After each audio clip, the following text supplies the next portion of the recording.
Assalamualaikum warahmatullahi wabarakatuh. Hari ini saya ingin sharing untuk analisa XUSD untuk tanggal 8 ya, 8 Februari. Oke, kemarin saya nggak entry di XUSD. Coba kita cek analisa XUSD.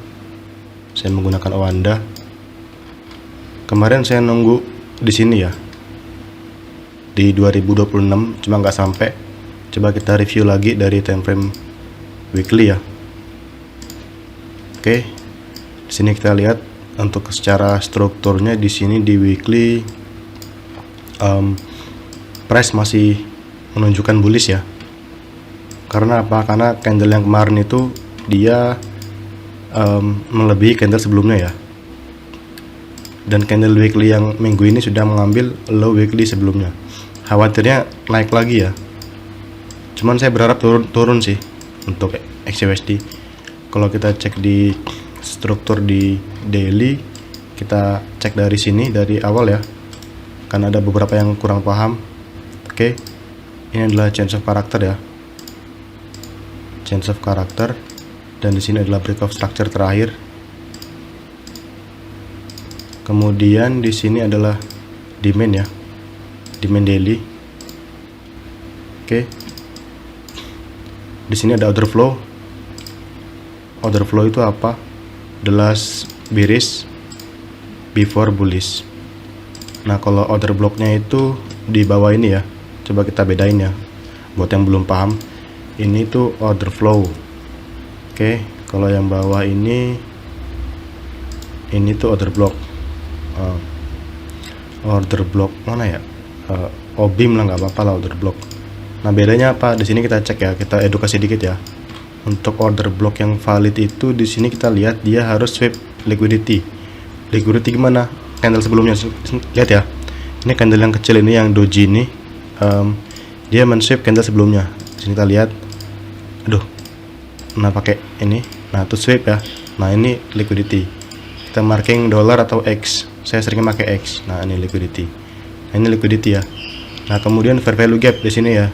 Nah ini candle ini sama di sini ini ada gap. Nah ini fair value gap. Nah ini order block imbalance. Oke.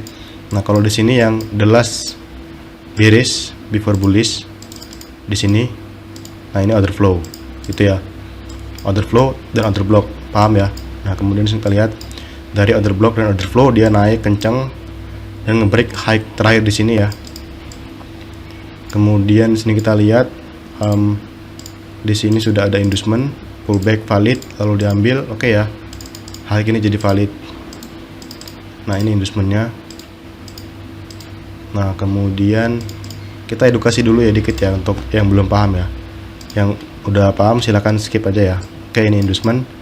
Nah ini high, jadi break of structure. Nah ini low validnya. Oke.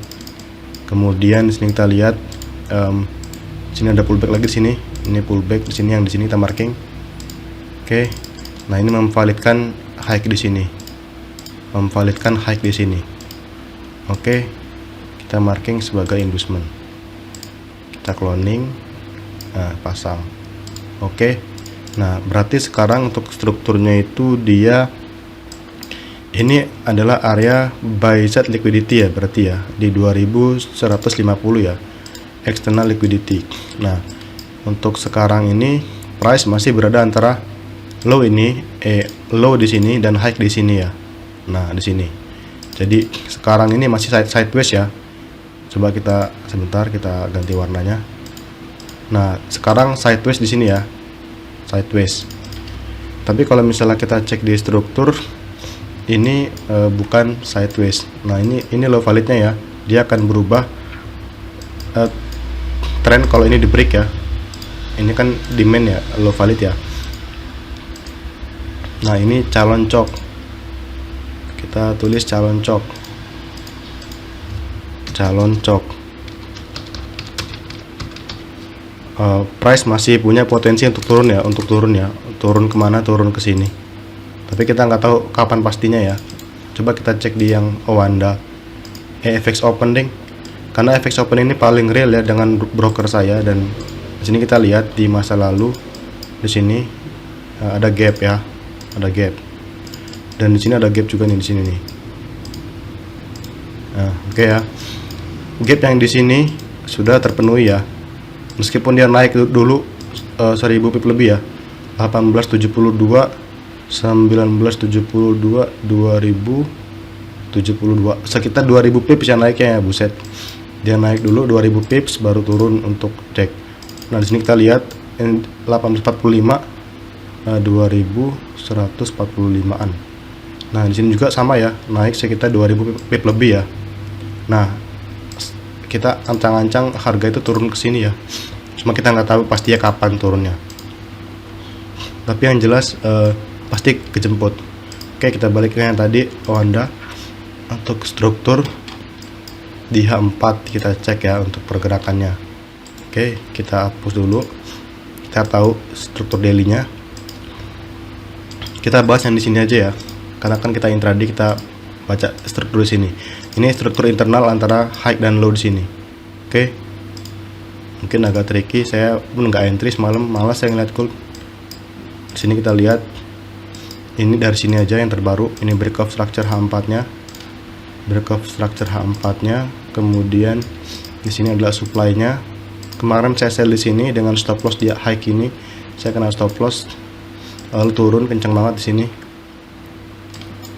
Oke, ini induction-nya, kita marking strukturnya yang jelas. Nah, berarti ini area sell side liquidity ya. Target penurunannya ya. Cuman sekarang masih kuat naik ya. Kita antisipasi harga akan naik lagi ya. Kalau ini di break, ini akan menjadi calon cok ya. Akan menjadi calon cok kalau ini di break. Oke. Kalau ini di break, ini akan jadi calon bos baru untuk penurunan. Oke. Nah, karena kita menggunakan time frame H4, di sini kita menggunakan time frame M15 ya untuk mencari konfirmasi. Oke, kita maju ke M15. Nah, untuk POI-nya di sini kita lihat ini adalah bos terakhir untuk M15. Bos terakhir untuk M15 dan di sini belum valid break. Nah, di break body, nah ini valid chop. Valid chance of character. Berarti inducementnya tuh di sini ya, ini valid pullback ya. Valid pullback inducement. Oke. Ini ditembus, di respect dikit, ini juga di respect dikit. Respect gimana? Gini, sampai sini turun, sampai sini turun.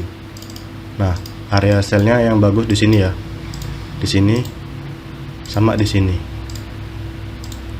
Nah, kemarin kalau kita cek di sini, struktur di sini ini kan cok M15 ya. Nah, kita balik ke sini, ini juga cok ya. IDM ini cok, IDM H4 kayaknya nih ya. Nah, ini cok. Kenapa itu disebut cok? Di sini kita lihat ini adalah valid pullback inducement, diambil. Oke. Gagal break. Nah, ini valid. Nah, ini cok. Nah, ini inducement ya. Kita marking inducement. Nah, ini break of structure. Oke. Kemudian dia ngambil pullback di sini, lalu turun. Lalu naik, sorry. Nah, ini break of structure. Nah, di sini kemarin terjadi kompresi ya, di sini kompresi ya, di area sini. Ini kompresi liquidity. Kita marking dolar. Kita marking sebagai dolar. Nah, kemudian saya tuh kemarin nunggu buy di sini ya, nunggu cari buy di sini, tapi nggak sampai. Kenapa saya nyari buy di situ? Karena di sini ada break of structure ya, break of structure, dan saya menunggu untuk di sini ya. Kemarin itu kok nggak sampai ya. Untuk target tuh di sini nih, di 2000 minimal di liquidity void. Liquidity void itu apa? Gap imbalance yang besar ya, itu liquidity void. Nah, ini masih ada, akan naik lagi nih. Kalau misalnya dia turun, saya mau cari buy. Karena ini menggunakan M15, berarti konfirmasi di M1 ya. Konfirmasi di M1 ya. Nah, seperti ini ya. Oke, itu aja guys ya. Saya kira assalamualaikum warahmatullahi wabarakatuh.